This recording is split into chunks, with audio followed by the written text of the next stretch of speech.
que pongan atención porque es una charla súper corta, máximo vamos a emplear 20 minutos. También les solicito de que silencien los micrófonos para que todos podamos tener un buen retorno de audio. Entonces, la Dirección de Auditoría en Territorio Sierra y Amazonía, bajo la guía de la doctora Irene Rivera, ha considerado impartir una charla informativa sobre una de las principales observaciones detectadas en el control de calidad de los informes, previa a su aprobación, que es en cuanto a la correcta identificación de las actuaciones administrativas. Y aquí viene una gran confusión. Que por favor silencien los micrófonos, les he pedido que silencien. Es en la parte izquierda le dan clic donde dice audio y se silencia el micrófono, por favor. Entonces, hay una gran confusión en la identificación de las actuaciones administrativas porque se están asumiendo actuaciones que no constan en la documentación de soporte. Y nosotros, la única prueba que nosotros tenemos para probar las observaciones de auditoría es netamente documental. Entonces, eh, también se ha detectado de que la normativa que ustedes están considerando como incumplida o inobservada no está directamente relacionada con la función específica de las personas a las cuales o cargos a los cuales estamos observando. Entonces, en el COA, vamos primero, la presentación tiene 3 partes. Vamos a ver en qué se fundamentan las actuaciones administrativas, cuál es la base legal, porque es importante esto en el proceso que nosotros cumplimos, o sea, en los procesos de auditoría, y cuál es cómo se debería hacer la correcta identificación.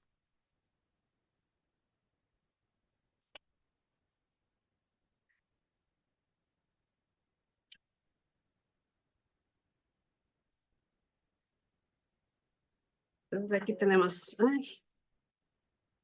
voy a poner ya, importancia de la identificación. ¿Qué son las actuaciones administrativas? Son las acciones que realiza la administración pública en el ejercicio de sus competencias y todas tienen efectos jurídicos directos sobre las personas o sobre la administración misma. Entonces, en el título 2 del Código Orgánico Administrativo se definen cuáles son los tipos de actuaciones administrativas. Estoy saltándome. A ver, voy a minimizar. Entonces, las actuaciones administrativas son 5. Hay el acto administrativo, el acto de simple administración, el contrato administrativo, el hecho administrativo y el acto normativo de carácter administrativo. En cuanto al acto administrativo, es una declaración unilateral de voluntad. Por favor, silencien los micrófonos, es la tercera vez que se les pide. Entonces, el acto administrativo es la declaración unilateral de la voluntad efectuada en ejercicio de la función administrativa que produce efectos jurídicos. Entonces, nosotros en la ejecución de los contratos administrativos, que son los que nosotros analizamos, tenemos un montón de actos administrativos. La multa es un acto administrativo, la terminación anticipada unilateral es un acto administrativo, el registro como contratista incumplido es un acto administrativo, la resolución de inicio es un acto administrativo, la resolución de aprobación de pliegos es un acto administrativo, la aprobación de planillas es un acto administrativo. Entonces, todos estos actos administrativos tienen que contar con requisitos para que sean válidos. Entonces, son 5 requisitos: la competencia, el objeto, la voluntad, el procedimiento y la motivación. Entonces, vamos al... no sé qué está pasando. A ver, vamos al segundo, que es el acto de simple administración. El acto de simple administración igual es una declaración unilateral de voluntad, pero esta es interna entre órganos de la administración. O sea, es, por ejemplo, lo que el informe de la comisión técnica le pasa a la máxima autoridad para que a base de eso pueda adjudicar. Es decir, a base de un acto de simple administración, la máxima autoridad hace su acto administrativo. Entonces, también los actos de simple administración pueden quedar plasmados a través de una sumilla. Vamos al tercero, que es el contrato administrativo, que son los que nosotros revisamos. Entonces, ¿qué es un acuerdo de voluntades que produce efectos jurídicos entre dos o más sujetos de derecho, de los cuales uno ejerce la función administrativa? Entonces, ya estamos en el tercero. Ay, entonces, vamos a la definición de lo que es un hecho administrativo. El hecho administrativo es toda actividad material traducida en operaciones técnicas o actuaciones físicas. Entonces, esto igual es productora de efectos jurídicos directos o indirectos, sea que exista o no un acto administrativo previo. Ahora vamos al quinto, que es el acto normativo de carácter administrativo. Entonces, el acto normativo de carácter administrativo son los actos mediante los cuales se emana la normativa. Es decir, la Contraloría, por ejemplo, cuando expide acuerdos, está haciendo un acto normativo de carácter administrativo que produce efectos jurídicos y que no se agota con su cumplimiento y de forma directa. En ese sentido, vamos a hacer una recapitulación de los perdón, de las actuaciones administrativas. Entonces tenemos el acto administrativo que por lo regular lo ejerce la máxima autoridad, el acto de simple administración, ya vimos que es entre los órganos internos de cada institución, el contrato administrativo, que es un acuerdo de voluntad entre las partes y que son los contratos a los que nosotros auditamos, el hecho administrativo, que decía que puede ser o no que produzca, como decía ahí, que, o sea, el hecho administrativo en sí no es impugnable, porque no, a veces se deja constancia de esa formalidad, a veces no. Entonces, pero igual es un hecho, no significa que no se esté dando. Y el acto normativo de carácter administrativo, que es la publicación de las normas. Entonces, ¿por qué es importante que nosotros identifiquemos las actuaciones administrativas y que eso se haga de una forma correcta? Porque nosotros tenemos que asegurarnos el cumplimiento del debido proceso. Entonces, en la legislación ecuatoriana establece como garantía el cumplimiento del debido proceso. Entonces, entendiéndose que el debido proceso no es únicamente la notificación de inicio, la comunicación de resultados, la convocatoria a la lectura y la emisión de un informe, sino que también se enfoca a que las resoluciones que emanan las entidades públicas tienen que estar correctamente motivadas. Entonces, en ese sentido de la motivación, nosotros tenemos que identificar primero la denominación de los cargos. Entonces, no puede existir más de dos denominaciones para referirse a un mismo cargo. Por ejemplo, en algunos comentarios ustedes están colocando el fiscalizador y en otros párrafos del mismo comentario el fiscalizador de la obra y en otros párrafos el fiscalizador del proyecto. Entonces, no está correctamente identificado cuál es la denominación del cargo al cual yo estoy observando. Igualmente, en lo que es la normativa relacionada, a veces se está colocando de que el fiscalizador o el administrador incumplen el objeto del contrato de obra. Y cuando el cumplimiento del objeto de contrato de obra no especifica una función para ellos. Lo que es, por favor, apaguen los micrófonos, cuarta vez que les pido. Entonces, lo que es la normativa, esa tiene que estar directamente relacionada con las funciones que yo estoy determinando. Entonces, en ese sentido hay que tener mucho cuidado porque nosotros también hacemos procesos de actuaciones administrativas. ¿Qué hacemos nosotros? Papeles de trabajo. Hacemos hojas de hallazgos. Hacemos hojas de supervisión. Hacemos comentarios. Hacemos pedidos de información, perdón. Hacemos la comunicación de resultados. Elaboramos el informe borrador. Después se genera el informe final. Entonces, todos esos pasos que nosotros hacemos, nosotros también dejamos plasmados a través de nuestras actuaciones administrativas. Entonces, al constituir esto también actuaciones administrativas, tiene que haber un medio formal, documental, donde yo deje evidencia de mi trabajo. Entonces, en ese sentido, por ejemplo, hay que generar todos los papeles de trabajo de todos los componentes analizados, sea que estos generen un hallazgo o no. Entonces, les voy a compartir un modelo de un papel de trabajo para que ustedes lo puedan visualizar, porque yo a veces pido papeles de trabajo de los componentes para verificar y me envían hojas de Excel que no tienen encabezado, que no tienen objetivo, que no tienen conclusiones, que no conste el procedimiento que hicieron ustedes. Entonces, no es que se está dudando que ustedes no efectuaron el trabajo. Lo que nosotros queremos ver es que esté todo eso debidamente documentado. ¿Por qué? Porque es una actuación administrativa que nosotros también la estamos haciendo. Y así como nosotros exigimos que la administración pública deje plasmado eso en la evidencia documental, que después a nosotros nos sirve de sustento para la determinación de responsabilidades, así también nosotros debemos elaborar documentos formales. Les voy a compartir el papel de trabajo. Entonces, aquí está el papel de trabajo. En, en la parte superior debe ir la identificación con una numeración. Debe ir lo que ustedes consideren, ¿no? Pero lo mínimo debe ir la entidad examinada, cuál es el objetivo del papel de trabajo, cuál es el componente analizado, qué es lo que yo puse aquí, ¿cierto? Entonces, cuáles son los procesos que yo analicé, qué observaciones se evidenció después de ese procedimiento.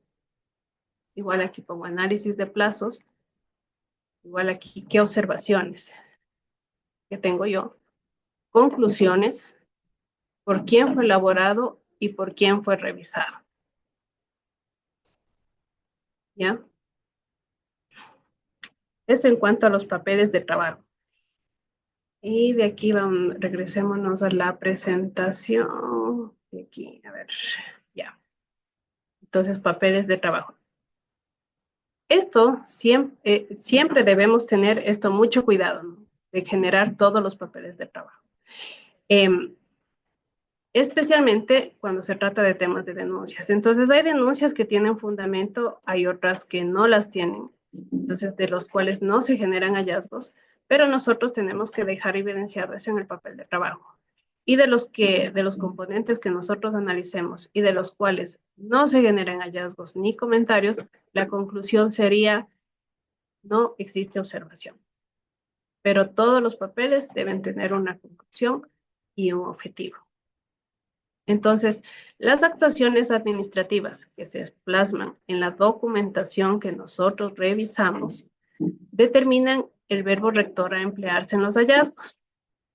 Entonces, yo les hablaba al inicio de una confusión porque ustedes, o sea, mejor dicho, se están asumiendo de que actuaciones administrativas, por ejemplo, los fiscalizadores y los administradores aprueban planillas, pero se está colocando el fiscalizador no verificó, como verbo rector en negativo, no verificó. Y cuando este no verificó, no consta en el informe de fiscalización, porque obviamente el fiscalizador no va a poner aprueba la planilla, pero por si acaso aviso que no verifiqué esto. Entonces, la actuación administrativa no está correctamente identificada. Entonces, eso sí debemos tener mucho cuidado que lo que se plasma en la documentación, que es nuestra evidencia de soporte, conste como verbo rector en los hallazgos y comentarios. Entonces, y no hacer suposiciones, no asumir. Por ejemplo, en el caso que yo les di, que decía el fiscalizador al no verificar, sería el fiscalizador al aprobar las planillas no verificó esto.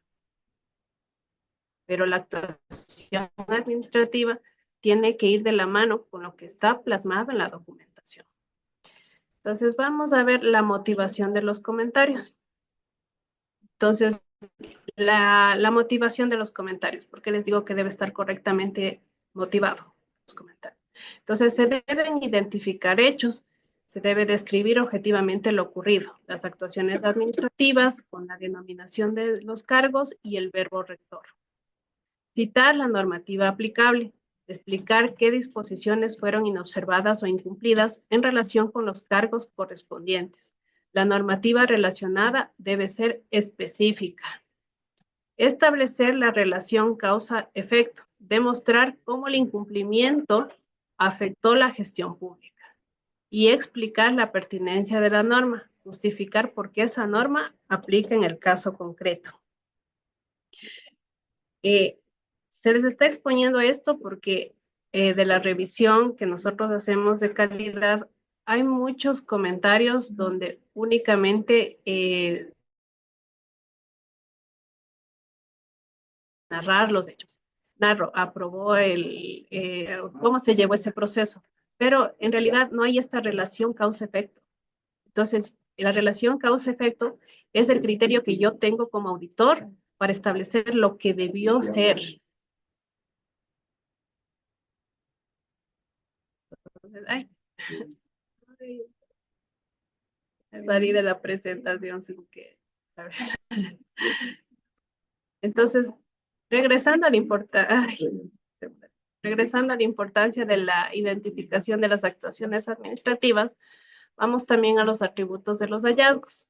Entonces, igualmente, en los párrafos conclusivos, o sea, no en la conclusión, sino en los párrafos conclusivos donde nosotros ya determinamos la condición, criterio, causa y efecto, deben estar claramente identificados, ¿no? Refiriéndose la condición a lo que es. ¿Qué condición yo encontré en la entidad? ¿Cuál es el tema que yo detecté? El criterio, lo que debe ser. La causa, ahí sí identificamos la actuación administrativa, debido a que tenemos ahí el cargo, el periodo y la normativa que está inobservando. ¿Y cuál es el efecto? Entendiéndose el efecto como el resultado adverso potencial de la condición encontrada. Otra vez se me salió. A ver, acá. Entonces, en ese sentido, hasta ahí el tema. Ahora, respecto de la evidencia documental, por favor, hay algunas observaciones respecto al formato 22, así como se ha explicado que la auditoría es un proceso, que primero nosotros debemos contar con evidencia documental para poder hacer el análisis. Y nuestro análisis debe sustentarse en papeles de trabajo. Y de esos papeles de trabajo se generan hallazgos y comentarios que deben estar debidamente motivados y con los atributos identificados. La evidencia documental que respalda todo este cumplimiento debe estar detallada en el formato 22. Entonces, en el formato 22 nosotros debemos detallar cada uno, o sea, conforme lo que está aquí en el acuerdo. Voy a quedar mal. Del formato 22. Entonces dice, detalle de documentos que sustentan las presuntas responsabilidades. Entonces yo debo detallar la documentación que sustenta para cada uno de los presuntos responsables, indicando no solamente el detalle del documento, o sea, por ejemplo, decirles planilla de informe de fiscalización número 1, sino que también tengo que indicar el número de fojas del expediente digital. Es decir, informe de fiscalización, tomo 1, hojas 10 a 35, por ejemplo. Entonces, es todos los documentos de sustento que yo detallo en cada uno de los comentarios. También hay que tener la precaución de que esa documentación se encuentre debidamente certificada por la entidad.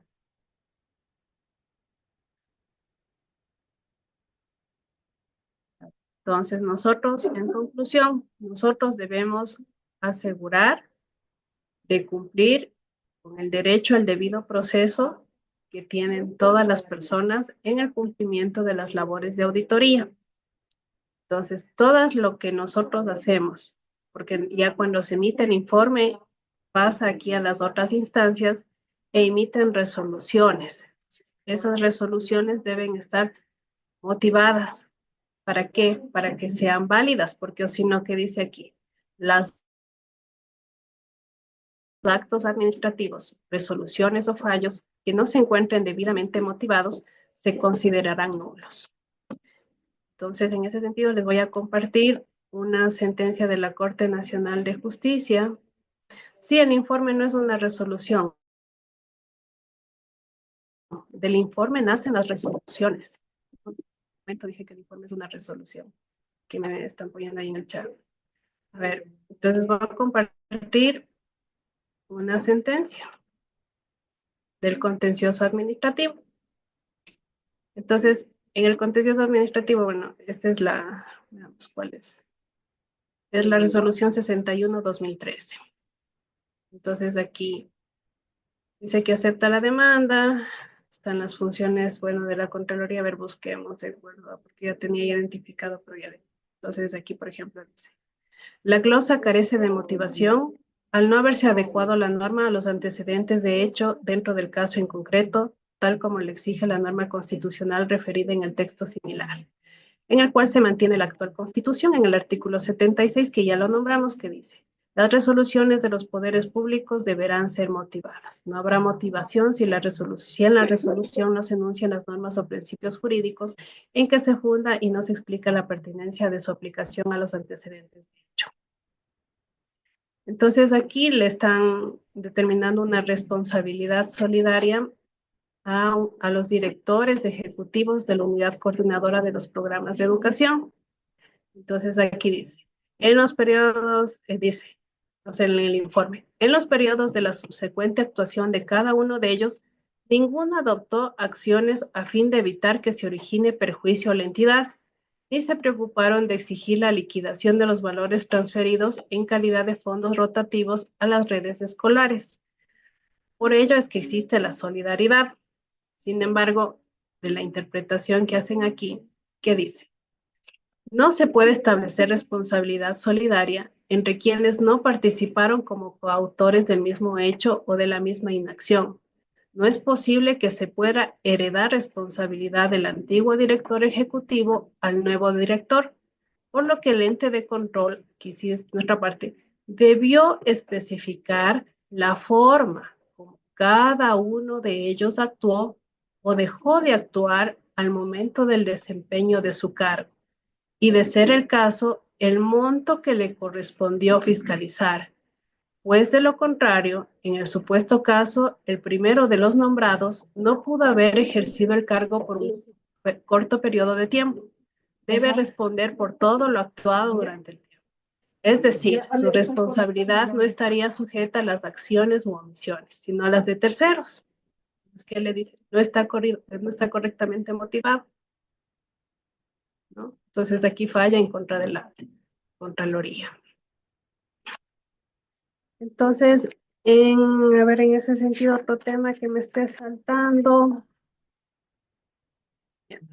Entonces, de lo que se les ha indicado, por favor, tengamos mucha precaución y cuidado en la identificación de actuaciones administrativas, en respaldar nuestro trabajo a través de la documentación. ¿Qué dice aquí? Ingeniera Paola, a favor, indicar cuál es la base legal que regula qué deben contener o cómo deben ser los papeles de trabajo. La base legal es el Manual General de Auditoría Gubernamental. Ahí se determina qué es lo que, o sea, no hay un formato de qué es lo que debe contener, pero lo que debe contener, como ya les acabo de explicar, son las actuaciones administrativas que nosotros efectuamos para llegar a las conclusiones de las hojas de hallazgos o de los comentarios. Entonces, igualmente, gracias el comentario, porque también me acuerdo de un tema que ya se me estaba posando por alto. Las copias certificadas de la documentación que respalda los comentarios no son papeles de trabajo. Los papeles de trabajo podrían ser, en este caso, copias de la documentación si tienen un valor agregado, si disponen de marcas de auditoría, si se señalan ahí los procedimientos que se llevaron a cabo, que hay un comentario adicional en esos papeles. Ahí se podrían considerar como papeles de trabajo, pero solamente presentar una copia simple o transcribir cuadros o ponerme, ustedes me saben poner a veces así en cuadros, este es el papel de trabajo, y digo, pero ¿y qué procedimiento hicieron? ¿A qué conclusión llegaron? ¿Cuál fue la observación? ¿Estaba bien o estaba mal lo que están poniendo en los cuadros? Entonces, en ese sentido, también nosotros tenemos que tener el respaldo, la evidencia de las actuaciones administrativas que nosotros llevamos a cabo en la ejecución de la auditoría. Entonces, como conclusión de la charla que les acabo de impartir y que espero haya haya quedado un poco más claro que antes, ¿no? De lo que, porque también de esta capacitación ya ustedes recibieron el año anterior por parte del señor Contralor que vinieron los compañeros del contencioso administrativo y que también hubieron compañeros de predeterminación de responsabilidades donde ya explicaron sobre el debido proceso y la importancia y cómo nosotros debemos asegurar. Entonces, lo que yo quiero es hacer un llamado a que asumamos las responsabilidades de cada una de las instancias por las cuales pasan los informes. Es decir, de quien elabora, de quien revisa, de quien valida. Entonces, en ese sentido, en el formato 5, ¿qué dice? El informe, memorando, resumen y síntesis se encuentran debidamente sustentados en los papeles de trabajo, con evidencia suficiente, pertinente y competente. Asimismo, el control de calidad fue efectuado en cada fase del proceso de la auditoría por parte de los miembros del equipo, supervisor o supervisora general de calidad, servidor a cargo de la unidad administrativa de control, de acuerdo a las competencias establecidas en la normativa vigente, por lo que recomendamos su aprobación. Entonces, yo, o sea, les digo, hago un llamado porque de la mayoría de informes que se han revisado, que han venido acá para control de calidad, y me imagino de los que van a venir, donde ya espero que estas observaciones ya no se encuentren. Eh, sí, por favor, que pongamos un granito de arena en las responsabilidades y obligaciones que todos tenemos. Eso les digo de tanto quien elabora, revisa, valida, todo. Papeles de trabajo, hojas de hallazgo, hojas de supervisión, comunicación de resultados, informe borrador e informe definitivo.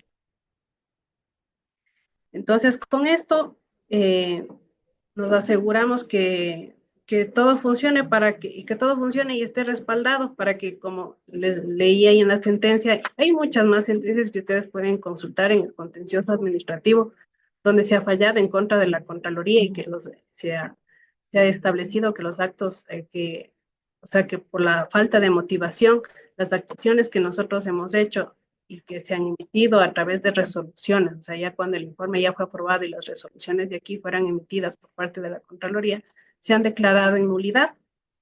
Entonces, eso sí, unemos esfuerzos, hagamos para que nuestro trabajo se contribuya al país y que todos salgamos adelante. Esa es la charla, espero que sea de ayuda a ustedes. Si tienen alguna duda, consulta, la pueden efectuar cada uno de los entes que tienen ahí en las direcciones provinciales, al administrador de gestión, el economista Javier Torres, a la doctora Irene Rivera o a mi persona que estamos a las órdenes. Eso es todo, entonces que pasen bien, que tengan un buen día y a continuar trabajando.